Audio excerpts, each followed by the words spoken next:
My name is Timothy Young, and I have the pleasure of serving as curator for modern books and manuscripts in the Beinecke Rare Book and Manuscript Library at Yale University. The modern collection roughly covers the past 2 centuries of human endeavor and is an expansive group of printed items, documents, and artifacts showing how we have created literary and artistic expressions of ourselves and have made our voices heard. It is complemented by a constellation of other contemporary collections, including the Yale Collection of American Literature and the James Weldon Johnson Memorial Collection of African American Arts and Letters. The story of Beinecke's collections goes back to the founding of Yale. As one might expect, the roots of the collection follow a traditional pattern of library building.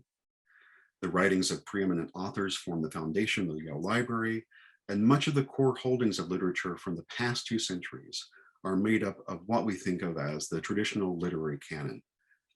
A lot of attention and effort over the past several decades has been dedicated to redefining and expanding our collections to encompass a much wider range of voices, experiences, and expressions.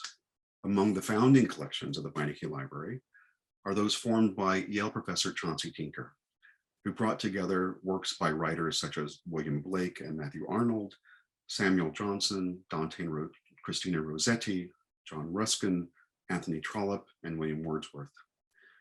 Further collections were added by donors, including a bookshelf of very early and significant publications by Charles Dickens, as well as works by Thomas Carlyle and William Beckford.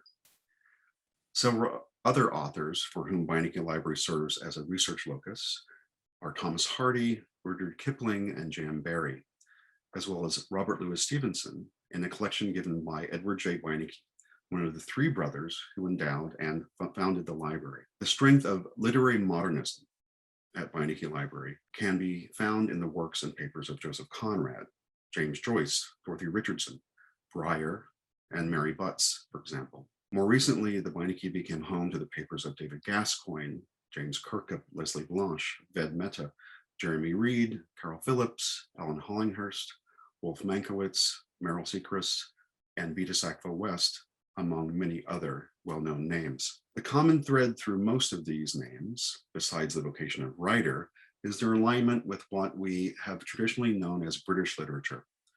But now we want to speak more expansively of writing in English outside the United States. Beinecke is working hand in hand with the coordinators of the Wyndham Campbell Prize to build collections of books and archives from writers in areas around the world who are reimagining and reinventing the very notion of the literary and artistic canon. Many other important subject collections have been built at the Beinecke Library over the recent decades. Beginning with a gift in 1987 from Betsy Beinecke Shirley, the library became a home for research into the history of American children's literature, containing several thousand printed titles and some very significant manuscript holdings. These show how American children learned and played. And the Shirley collection has been expanded to include picture books, chapter books, readers, textbooks, artwork, and young adult novels, important to so many generations of young readers. The interest in how authors and illustrators created their works in collaboration with readers and editors has been marked by the acquisition of the papers of Ingrid and Edgar Perrin Dolaire, Russell and Lillian Hoban, Carla Cuskin, Mo Willems, and Judy Blume, just to name a few. Research into the history, work, and achievements of gay, lesbian, bisexual, transgender, and queer creators goes across all the collections at Beinecke Library. Yale was an early collector of archives of gay identified writers, bringing in the papers of many members of what's called the Violet Quill Group, including Edmund White, Felice Picano, Robert Farrow, and Michael Grumley.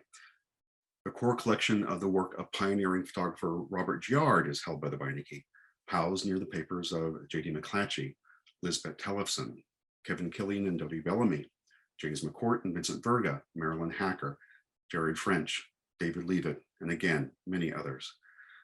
The collector Laura Bailey worked for years to find materials that documented expressions of gender and transgender identity from around the world. Her collection came to Beinecke in 2010 and spans the 17th through the 20th century in the form of books, magazines, photographs, manuscripts, recordings, scrapbooks, and artworks.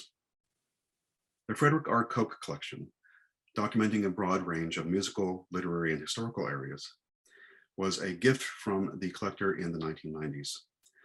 In the Cope collections are musical manuscripts by Hector Berlioz, Claude Debussy, Manuel de Falla, Francis Poulenc, Giacomo Puccini, and William Walton, among others. Manuscripts include a large collection of drawings by Edward Lear for the Book of Nonsense, drafts and corrected proofs of works by both Marcel Proust and Jean Cocteau, the diaries of Noel Coward, and the original typescript of Henry Miller's Tropic of Cancer.